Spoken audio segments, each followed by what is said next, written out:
അപമാനങ്ങളെ മാന്യതയാക്കി തീർക്കുന്ന, അപവാദങ്ങളെ സദ്വർത്തമാനമാക്കി തീർക്കുന്ന ദൈവത്തിന്റെ വലിയ പ്രവൃത്തിയെക്കുറിച്ചാണ് ഇന്ന് ഡെയിലി മന്നയിൽ നിങ്ങളുമായിട്ട് ഞാൻ ഷെയർ ചെയ്യുന്നത്. പ്രിയപ്പെട്ടവരെ, ദൈവത്തിന്റെ വചനമായ ബൈബിളിൽ യോഹന്നാൻ എഴുതിയ സുവിശേഷം അതിന്റെ 11-ാം അധ്യായത്തിൽ നാം ഒരു ഭവനത്തിലേക്ക് കർത്താവ് യേശു കടന്നു വരുന്ന ഒരു മനോഹരമായ കാഴ്ച കാണുകയാണ്. അത് ലാസറിന്റെ ഭവനമായിരുന്നു. ഈ ലാസർ ആരാണ്? യേശു കർത്താവിന് ഏറ്റവും പ്രിയനായ യേശുവിന്റെ സ്നേഹിതനായിരുന്നു ലാസർ. ലാസറിന്റെ ഭവനത്തിൽ യേശു കടന്നു വരുമ്പോൾ ഈ ലാസർ മരിച്ചുപോയിരുന്നു. ലാസർ രോഗിയായി കിടന്ന സമയത്ത് തന്നെ ലാസറിന്റെ സഹോദരിമാർ ആളയച്ചു യേശുവിനെ അറിയിച്ചതാണ്. എന്നാൽ യേശു താമസിച്ചാണ് ഈ ഭവനത്തിൽ വന്നത്. അത് ലാസറിന്റെ മരണശേഷം 4 ദിവസങ്ങൾക്കപ്പുറം.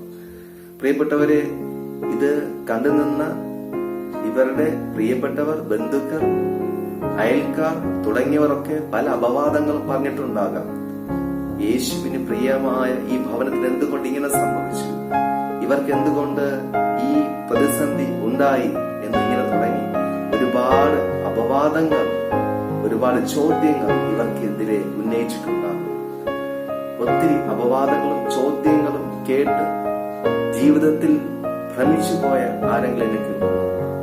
അതെ, നിങ്ങൾക്ക് എന്തുകൊണ്ടാണ് ഇന്ന പ്രശ്നം വന്നത്, നിങ്ങളുടെ ജീവിതത്തിൽ ഇന്ന തെറ്റ് ചെയ്തത് കൊണ്ടാണ്, അല്ലെങ്കിൽ നിങ്ങൾ ഇന്ന വിധത്തിലുള്ള തെറ്റുകളിലൂടെ കടന്നു പോയത് കൊണ്ടാണ് നിങ്ങൾക്ക് ഇങ്ങനെ ഭവിച്ചത്, അല്ലെങ്കിൽ നിങ്ങൾ യേശുവിനെ ആരാധിക്കുന്നത് കൊണ്ടാണ് ഇങ്ങനെ സംഭവിക്കുന്നത് എന്നിങ്ങനെ തുടങ്ങി ഒട്ടേറെ ചോദ്യങ്ങൾ നിങ്ങൾക്കെതിരെ പലരും ഉന്നയിച്ചിട്ടുണ്ടെങ്കിൽ ഈ സന്ദേശം കേട്ടാട്ടെ.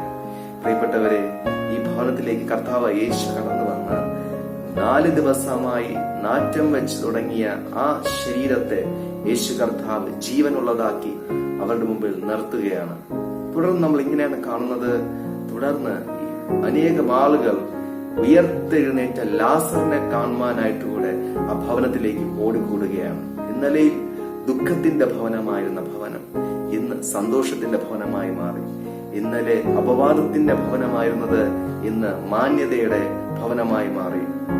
ഇന്നലെയിൽ ദുഃഖത്തിന്റെ ഭവനമായിരുന്നത് ദുഃഖ വാർത്ത കേട്ടിൽ നടത്തുന്നത് ഇന്ന് സദ്വർത്തമാനം കേൾക്കുകയാണ്.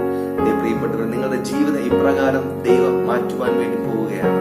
കർത്താവ് യേശു ക്രിസ്തുവിൽ ആശ്രയിച്ചാൽ അവിടെ നിങ്ങളുടെ ജീവിതത്തിൽ നിങ്ങളുടെ അപവാദങ്ങളെ മാറ്റി സദ്വർത്തമാനം കേൾക്കുമാറാക്കുന്നു.